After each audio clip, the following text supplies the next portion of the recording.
평안하시죠? 오늘은 마가복음 소그룹 교재 27과 바리새인의 누룩을 주의하라 라는 제목으로 하나님 말씀을 같이 살펴보겠습니다. 오늘 본문은 마가복음 8장 14절에서 26절입니다. 14절부터 보면 제자들이 떡 가져오기를 잊었음에 떡이 한 개밖에 없었다. 여기서 시작합니다. 그때 예수님이 제자들에게 경고하시기를 삼가 바리새인들의 누룩과 헤롯의 누룩을 주의하라. 이 말씀이 전해졌을 때 제자들은 이해하지 못합니다. 수근수근대면서 주님이 우리가 떡이 없는 것을 문제 삼으시고 계시는 것인가? 이렇게 착각을 하는 것이죠. 그때 예수께서 그들에게 말씀하시기를 아직도 알지 못하고 아직도 깨닫지 못하고 너희 마음이 둔하느냐? 이렇게 물으세요. 너희가 눈이 있어도 보지 못하고 귀가 있어도 듣지 못하며 또 기억하지 못하느냐? 이렇게 물으시면서 떡 5개를 5,000명에게 떼어줄 때 너희가 몇 바구니를 거두었느냐? 12바구니가 아니냐? 또 7개를 통해 4,000명을 먹이실 때 너희가 몇 광주를 거두었느냐? 7이 아니냐? 이르되 아직도 깨닫지 못하느냐? 지금 떡이 없는 것이 문제가 아니니라 이렇게 말하고 있어요. 이때 벳사다로부터 사람들이 맹인한 사람을 데리고 왔어요. 저는 이 말씀을 살펴보면서 영적 소경과 육신의 소경을 주님이 지금 같이 비추고 계시는구나 이런 생각이 들었습니다. 그때 예수께서 맹인의 손을 붙잡고 마을 밖으로 데리고 가세요.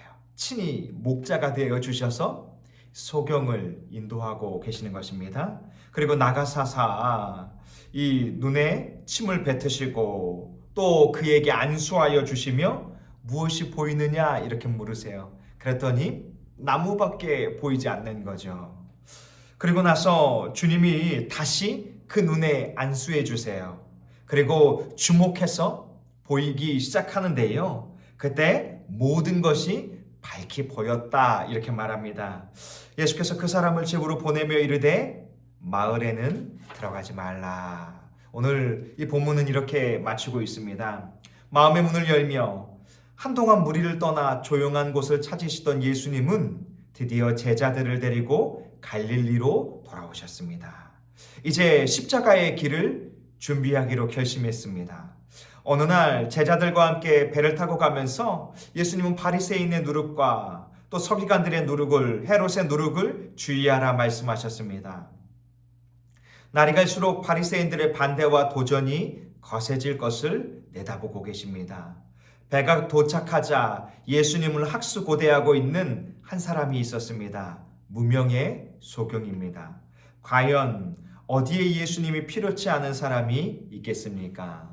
말씀의 씨를 뿌리며 1번 배를 타고 가던 제자들에게 당장 발등에 떨어진 염려는 무엇입니까? 14절에 보면 떡 가져오기를 잊었다. 또 떡이 하나밖에 없는 것이 문제로 염려로 여겨졌죠.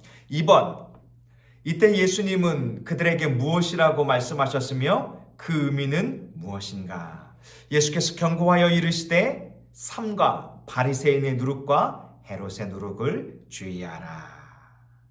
마태복음 16장에 보면 너희가 어찌 떡에 관한 것이 아닌 줄을 깨닫지 못하느냐? 오직 바리새인과 사두개인들의 누룩을 주의하라.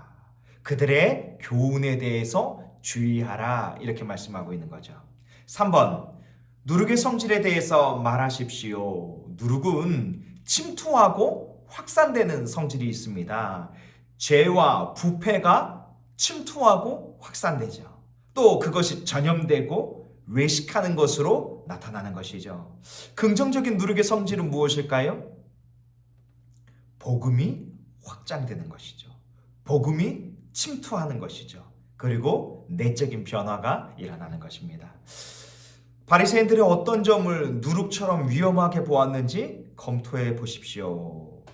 고린도전서 5장 6절에 보면 누룩은 퍼지게 된다 이런 의미를 말하고 있고요. 또 누가복음 12장 1절에서 3절에 보면 이 바리새인들의 누룩이 가리키는 바리새인의 외식을 주님이 위험하게 보셨다 이렇게 말하고 있어요. 여러분, 바리새인들의 외식적인 신앙이 무엇일까요? 사람들에게 보이기 위한 신앙. 사람들에게 난 경건해 기도하는 모습을 보이고 나는 나누는 사람이야 라고 하면서 그들에게 작은 것을 나누며 자신을 높이려고 하고 있죠. 또 나는 하나님의 말씀을 잘 알고 있어 라고 말하면서 하나님의 말씀을 지키지는 않죠. 그래서 주님은 바리새인들의 누룩을 주의하라 말씀하셨습니다. 4번, 예수님의 말씀을 듣고 제자들은 어떻게 이해했습니까? 우리에게 떡이 없구나. 떡이 없으셔서 우리가 준비성이 부족한 것을 주님이 말씀하시는가? 이렇게 오해했지요.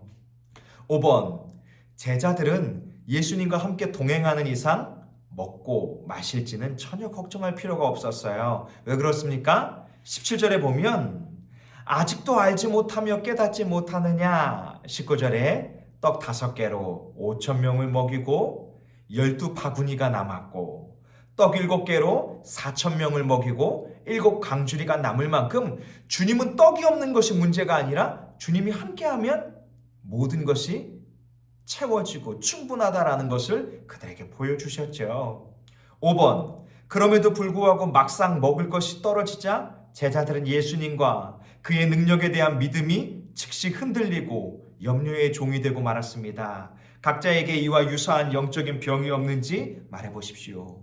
두려워하는 마음, 불안한 마음, 또 내 안에 채워져 있지 않은 것에 대한 염려, 우린 이런 것들을 내려놓아야 할 것입니다. 오히려 진짜 문제는 예수 그리스도가 나와 함께 하는가, 내가 주님과 함께 믿음의 길을 걷고 있는가, 그것이 중요한 것이지 나에게 무엇이 부족하고 없는 것은 별로 중요하지 않아요. 7번, 제자들이 믿음 없는 사람으로 돌변하게 된 원인이 어디에 있다고 생각하는가? 17절 18절에 보면 알지 못하고 깨닫지 못하고 마음이 둔한 것, 이것은 눈이 있어도 보지 못하고 귀가 있어도 듣지 못하고 예수 그리스도께서 우리 가운데 어떻게 인도해 주셨는지 그 주님의 은혜를 기억하지 못하는 것이 문제입니다. 8번, 베세다의 소경을 어떻게 고쳐주셨는지 이야기해 보십시오. 맹인의 손을 붙잡으사 마을 밖으로 주님이 친히 인도자가 되어 주셔서 이끌어 주셨죠. 그리고 침을 뱉으시고 그에게 안수하여 주시고 무엇이 보이느냐? 나무 같은 것들이 보이나이다. 눈에 다시 안수하여 주시며 그가 바라볼 수 있도록 점진적으로 고쳐주셨어요. 이제 모든 것이 밝히 보이게 되었습니다. 9번, 소경이 고침을 받는 과정이 점진적이라는 사실을 알 수 있습니다. 갑자기 시력이 완전해지지 않고 서서히 밝아졌어요. 그러나 또 다른 소경은 금방 모든 것을 밝히 보는 경우도 있었습니다. 이것은 우리가 영적으로 눈을 뜨는데 두 가지 유형이 있을 수 있다는 것을 알게 해주십니다. 당신은 어떤 유형입니까? 영적으로 갑자기 눈을 뜨게 된 사람입니까? 아니면 서서히 눈을 뜨게 된 사람입니까? 저는 이 말씀을 바라보면서 그의 모든 과정이 이 주님의 손 안에 있었음을 다시 한번 보게 됩니다. 그리고 우리가 하나하나 믿음의 삶을 살아가고 그 믿음의 발자취를 살아가며 길이 열릴지라도 우리가 조급할 필요가 없어요. 주님이 역사해 주실 것입니다. 그리고 주님이 우리 곁에 있으면 지금은 나무밖에 보이지 않아도 주님이 결국에는 모든 것을 볼 수 있도록 우리에게 영적인 눈을 뜨게 하여 주실 줄로 믿습니다. 또 우리의 삶을 주님이 책임져 주실 줄로 믿습니다. 그러니 이 맹인이 해야 할 것이 무엇일까요? 영적 소경이 해야 할 것이 무엇일까요? 주님 손 붙들고 따라가는 거죠. 그리고 주님의 말씀을 깨닫고 주님의 말씀을 듣고 주님의 역사를 기억하며 믿음의 삶을 살아갈 수 있기를 원합니다. 삶의 열매를 거두며 우리도 성경을 들고 오병이어의 기적이나 떡 7개로 4,000명을 먹이신 기적을 읽고 볼 수 있지만 그 기적의 주인이신 예수 그리스도를 잘 모르는 위험에 얼마든지 빠질 수 있습니다. 당신은 경제적으로 몹시 다급해질 때나 여러 어려움을 만났을 때 어떻게 대처하십니까?